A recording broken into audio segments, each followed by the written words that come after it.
If you have a lot of extra sourdough discard around, today's recipe is for you. We are going to make some sourdough carrot cake cookies, and they're so delicious, perfect for Easter or just springtime. So first, you're going to cream together a half a cup of softened butter, a half a cup of regular sugar, and a half a cup of brown sugar until it's nice and combined. While that's working together, I am grating up a carrot to make a total of 3/4 cup. Next to the softened butter and sugar mixture, you're going to want to add a little bit of either maple syrup or honey, and that's about 1 tablespoon.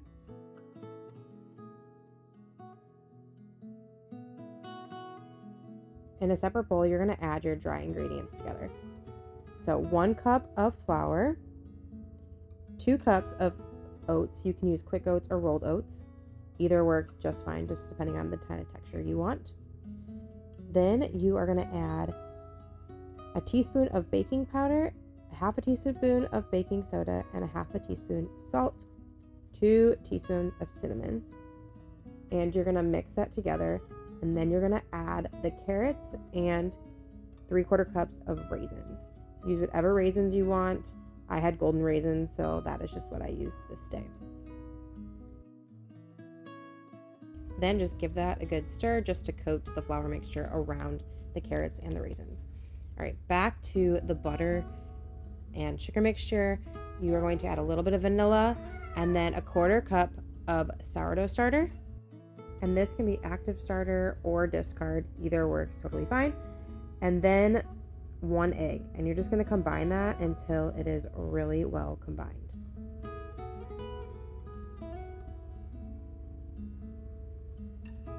You're going to want to scrape down the sides a couple times during this process just to make sure everything gets incorporated well. Slowly add the dry ingredients and wet ingredients and mix until just combined.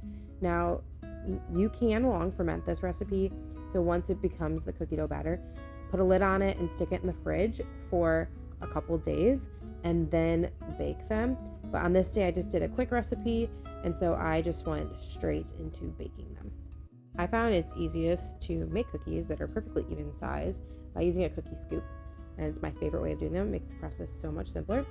Then you're going to want to bake these in a 350-degree oven for about 10 to 12 minutes for smaller cookies and 14 to 16 minutes for larger cookies.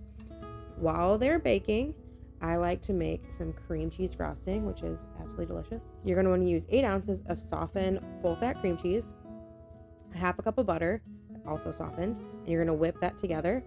Then you're going to add 1 teaspoon of vanilla extract, a pinch of salt, and about 2.5 cups of powdered sugar. Then whip that together for a few minutes until it's really nice and fluffy.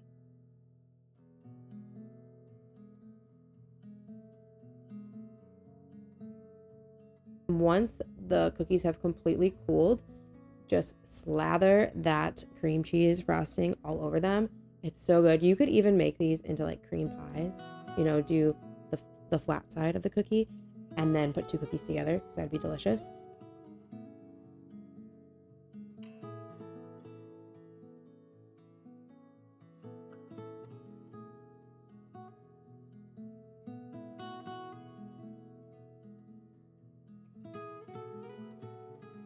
Then I top these with some natural sprinkles because why not? It's so much more fun and festive to have some bright pops of color. If you want the full tutorial and the printable recipe card, make sure to check out the blog and you will find that over there. Thanks so much for stopping by. I really hope you enjoy this recipe.